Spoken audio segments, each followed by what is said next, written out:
What is going on, everybody? Welcome to the latest episode of Behind Enemy Lines, a Texas A&M football podcast. I am Tony Catalina from the Austin American-Statesman, and with me this week is Pete Sampson from The Athletic. First off, Pete, thank you very much for joining us, man. I really appreciate it. Hey, no problem. Thanks for having me.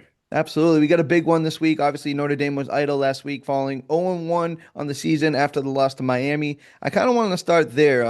What is your sense around that team following the loss? They're licking their wounds, or are they ready to get back into action here? I think probably a little bit of both. They definitely needed the week off. Sunday night, very physical game at Miami. So that was, first time starting quarterback. I think they had a lot to get sorted out, but not in a like, oh my gosh, we've got a lot to get sorted out kind of way, if that makes sense. Like, I think they sort of knew they were going to have to sort of sort things on the fly a little bit, especially on offense. New defense coordinator. I think that came to pass. They could have won at Miami. Miami was better, but I think that probably ready to get back at it now. But if Notre Dame and A&M were playing in week two, I would have major concerns about just like Notre Dame's mental state and physical prep for that. So I think the bye was definitely a critical part for Notre Dame coming into this week. You mentioned the mental side of it, right? When you come into this game 0-1, and we know how the college football landscape can be and be shaped throughout, the season, is it paramount for them to not get out to an 0-2 start? And just how important is this game for Notre Dame, even it being week three? Yeah, I mean, 0-2 would be bad. It's like I think could you still make the playoff at 10-2? Yes, but winning 10 in a row is a big ask. So yeah, I think just the way the Notre Dame schedule shakes up too, it's a fine schedule. It's not great. So Miami and A&M, USC are probably the three big ones. You got to get the two home games, A&M and USC. So yeah, it's to get back to 1-1. I mean, it sounds kind of weird to be like, this is a must win. We're still in the top 10, but it feels kind of close to that. I mean, this is a really critical game for Notre Dame. For sure. And obviously, after, week one, CJ Carr kind of making his debut, what is the sense of his performance, his maturation, and kind of what he looked like from week one and what everybody kind of took from that performance? I think people were pleased overall around Notre Dame with how Carr played. Like it's not like he lit the world on fire, but he was good. And they were up when they were down 21-7. You're like, man, this might get away from them. And he was composed and kind of helped bring them back. So I think that Notre Dame really likes the long-term upside with Carr.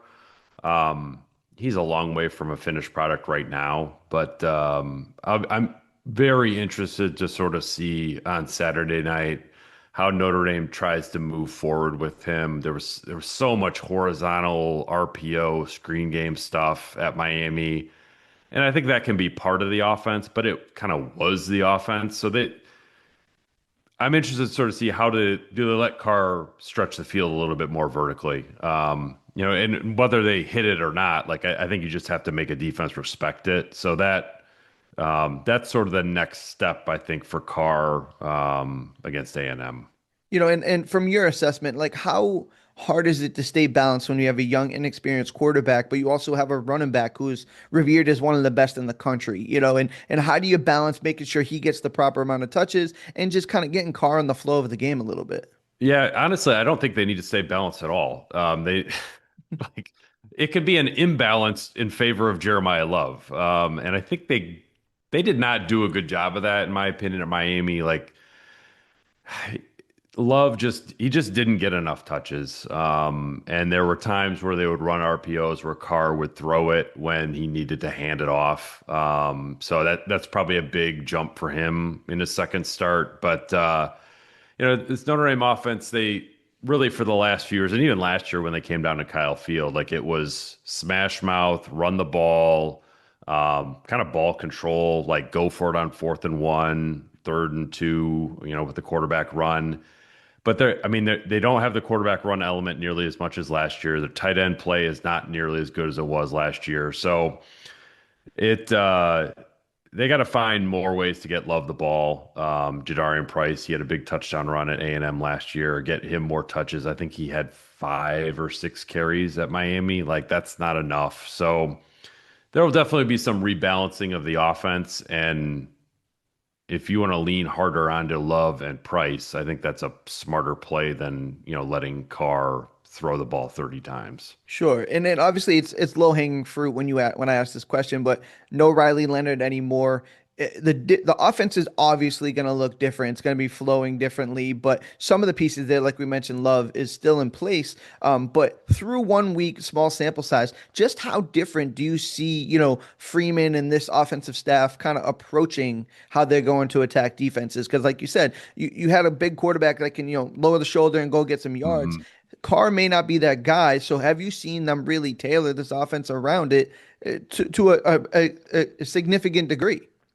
Yeah, I mean, Carr is more of a pure passer. And I think we saw them try to experiment with that a little bit at Miami with the horizontal pass game, not the vertical pass game. Like Leonard was never it was never that accurate horizontally or vertically.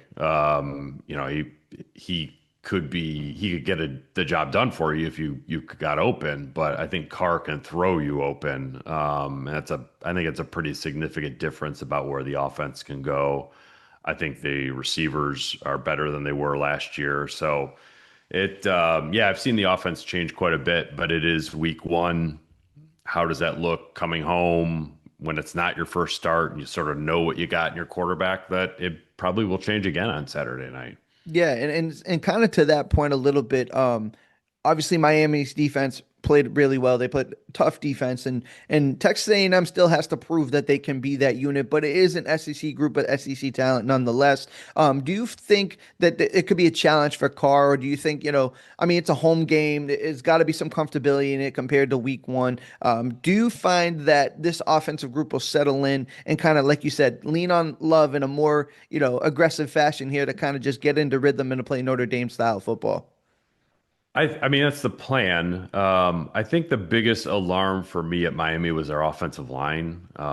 They were poor in a way that, I mean, they had so much less experience when they went to Kyle Field last year, and I thought they played okay. They weren't even okay at Miami, so that is a concern, but also sort of an aberration. Like I think the line was good last year. Like it wasn't great, but it was good. And they were bad at Miami. So I would assume they would get back to at least being good. It's not going to be 90 degrees with 99% humidity in South Bend, so that will help maybe a little. But it if you can't get the offensive line right and fixed, then Notre Dame's going to have some problems with A&M. I think if they can protect Carr up, then you're also sort of blocking it up for Love a little bit more.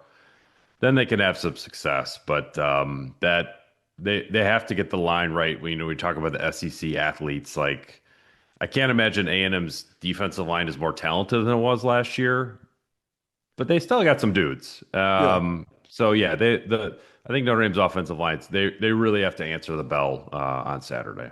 And just to expunge on that a little bit more, is it injuries? Is it talent? What is it? Cohesion? What is about the Notre Ooh. Dame offensive line that's kind of been the reason why they struggled Week 1? I honestly, I don't have a great answer for you. I mean, we're talking about Emil Wagner, the right tackle, played almost 1,000 snaps last year. I thought was outstanding. And at Miami, it's like he physically seized up. Anthony Knapp, their left tackle, who was a freshman, true freshman first start at A&M, did pretty well.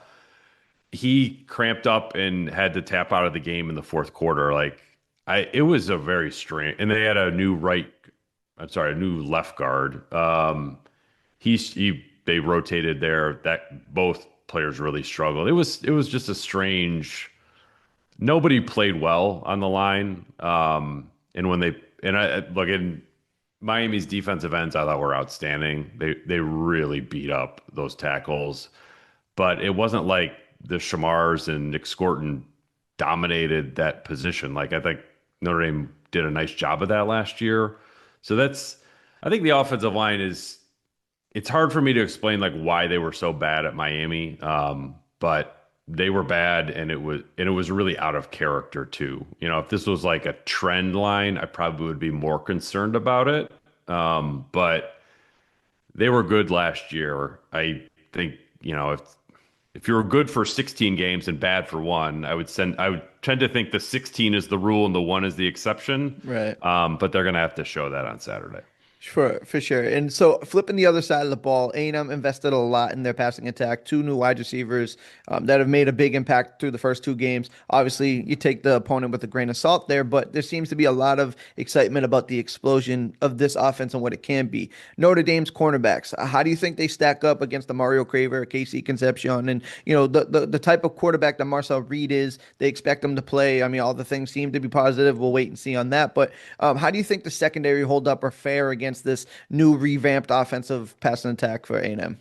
I mean, I think Notre Dame's two corners are outstanding. I realize the SEC is good. I don't think A&M is probably going to face two better corners than what Notre Dame is going to put out there in Christian Gray and Leonard Moore.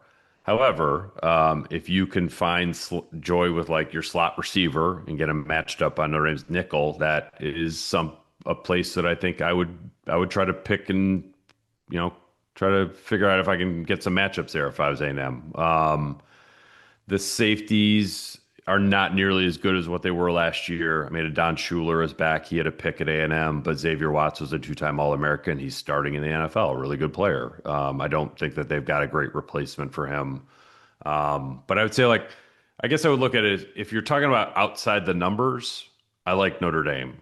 If Marcel Reed can find, some options like inside the hashes in the pass game, that's where I think probably you can get at Notre Dame a little bit. And that's really interesting because, Colin Klein likes the two tight end personnel. He likes offense that feeds into that. We just haven't really seen that action. So I think that's going to be a really interesting battle in there. And so obviously something to watch. But when you look at Jalen Stroman, obviously safety led the Notre Dame in tackles week one. Where is how does he fit? Is he an X factor in there? Is he going to be the one carrying safeties? I mean, carrying tight ends down the middle, or is he more of a box safety that's going to go and stuff the run? More box. I think that, if there's a playmaker at safety, it's a Don Schuler, number 8. He's a captain. Didn't play great at Miami. Could have had a pick or a PBU on that one-handed touchdown pass that was on SportsCenter 27 times in an hour. That's like he's got to play better than he did. And then I think with the two tight end stuff is interesting because I would think that Notre Dame, that would be a good matchup for Notre Dame in the sense that their linebackers are really athletic. Kingston Viliamaasa, number 27, I think is like a future pro. The other linebackers are good, but they're like a linebacker and a tight end shouldn't be a bad matchup for Notre Dame. But how Colin Klein tries to disrupt Notre Dame with maybe some motions and, get the two tight ends moving around a little bit, that might be a matchup that, could favor A&M more of like a scheme than a player issue. And holistically, obviously, we had talked about what this game means for Notre Dame to not start 0-2. It wouldn't be a backbreaker, but it's obviously not ideal. And for A&M, it's, Mike Elko year 2. This is a game I think I've pinpointed. A lot of people here have pinpointed is like, all right, Elko, if you're going to change this program, this is the one you find a way to win, right? Like this is how you do it. So I think we're going to expect a high level, some football, national stage there, big time game. But I want to ask you for, specifics or anything. I don't know if you have anything coming down the pipeline, but how do you yourself see this game kind of shaking out? Do you think, Notre Dame gets back on the winning side, or does A&M find a way to pull an upset here? I do think Notre Dame gets back on the winning side. It's weird. I feel like if Notre Dame had won at Miami, I might pick A&M. I don't think Notre Dame being 0-2 makes sense to me, Yeah. based on just what they have on their roster, the games here. My issue is I think Elko is an awesome coach, and he's going to give Mike Denbrock, their OC, a lot of problems. He's going to give CJ Carr a lot of problems. It wouldn't surprise me if this game looked a lot like last year's game, just kind of a rock fight. I think it's weird. Last year, I think going into the game, I thought Notre Dame had a better chance to win at Kyle. If they were going to split the games, I thought Notre Dame would win on the road, and I thought A&M would win on the road. So I'm kind of hedging it a little bit. But I don't know. I just think back home off a loss for Notre Dame. They will play up. They will play mad. They will play angry. I think that will probably be enough to get them over the line. Night game, prime time, all that, and like Notre Dame should be playing a little bit desperate on this. Like it's, I get it. Like your point about Elko and like this is why you hired him to come in and win this game, but like they've got a lot of more opportunities down the road to win a game like this. Notre Dame's schedule, they really don't. It's like USC and A&M, and that those are the only games that are going to move the needle for people. So I think probably Notre Dame being the more desperate team may work in their favor a little bit. And last question before I get you out of here. Obviously, 12th man is well known, well documented. Kyle Field, the atmosphere it is for an SEC program. People coming into that stadium in that environment, first home game of the year. What can we expect from the Fighting Irish? Like, what is that home field advantage? Is it comparable to some of these crazy strongholds in the SEC, or is it something more of like a it's fun, but it's not going to be like hysterical like we've seen?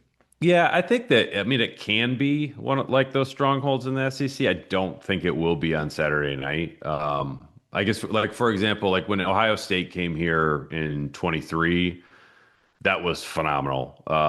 Like the home playoff game last year against Indiana, phenomenal. Like, I just think this will be a good home atmosphere. I don't think it, like Kyle Field, I thought was like as advertised last year. Notre Dame Stadium is not nearly as intimidating as Kyle Field to me in terms of like the way it's structured. Like you just feel trapped in Kyle Field. Mm.